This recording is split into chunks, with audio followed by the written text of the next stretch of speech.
Today's message is when Jesus heals what's broken, how the wise respond with correction. That's kind of the theme I want to talk to you about. Have you ever heard the expression iron sharpens iron? It's talking about a relationship between two friends. Do you have a friend that is close enough to you that they're willing to confront you? Is that iron sharpening iron? Let me give you another phrase. Open rebuke is better than secret love. Someone who's open and honest with you, looks you in the eye and says, that's not cool. I'm trying to teach you this morning that a real friend is willing to talk to someone and say, like, you shouldn't do that. All right? So I asked someone in the class, like, how many friends do you have? And that person said, I have 7 friends. And I said, well, how many of them have ever come up to you and said, you shouldn't do that? She said 2. I said, you have 2 friends. What does that mean? Like, iron sharpens iron. Open rebuke is better than secret love. Better are the blows of a friend than the kisses of the enemy, which means like a real friend isn't afraid of confronting you if you're wrong, okay? Not that friend that comes up to you and says, hey, everything's fine. Okay, so you guys with me? The Bible even talks about a mom that loves her children will discipline them. Like, you care. You care for your friends. Now, nobody likes correction, whether it's from a coach, a parent, or a teacher. It never feels good. But how we respond to correction actually tells a story. It's not about whether you're good or bad. It's about what's going on inside your heart. Jesus didn't come to shame you, to make you feel horrible, to find all your faults. But he did come to heal the brokenhearted and to set the captive free. And sometimes the thing that's holding us captive is your pride, your fear, or the idea that we always have to be right. So what's the story going on in your heart? There's 3 heart responses.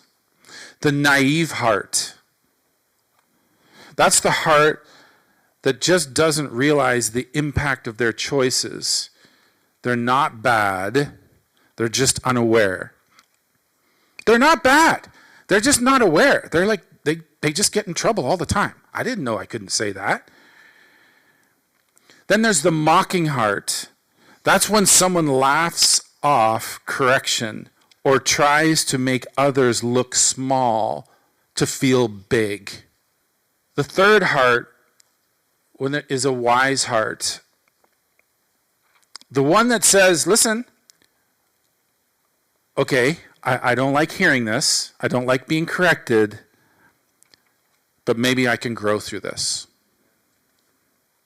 Proverbs 1:22 puts it this way. How long will you simple ones love being simple? How long will mockers delight in mocking? And fools hate knowledge. And I can think in my life probably 2 or 3 times where someone has come up to me and said, come on, Swalesy. And they go like, you're better than that. And I said, thank you. How many friends do you have? I have a few.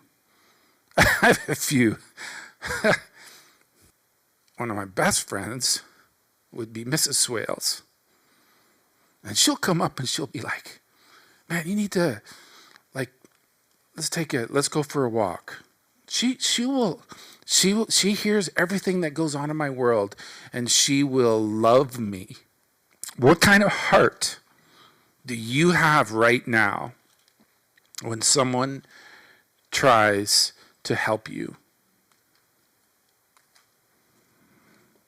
I'm going to give you a real life example A football practice last year, one player rolled his eyes at the coach when he corrected him.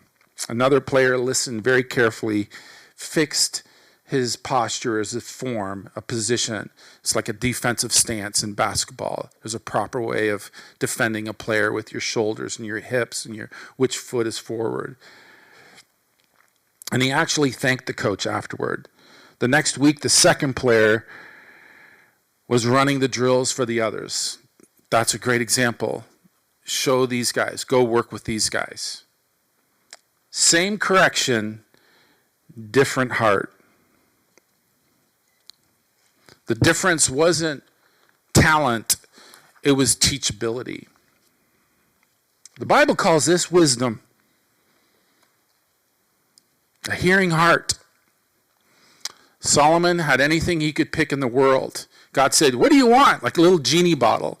And he said, I want wisdom, which literally means a hearing heart. The wisest man in the world asked for a hearing heart. Do you have a hearing heart? When someone messes up, our goal isn't to make them pay. It's to help them see, help them understand, and help them grow. Jesus doesn't cancel people, he restores them.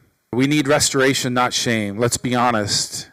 Correction hurts our pride, but that's because correction touches the part of us that Jesus wants to heal.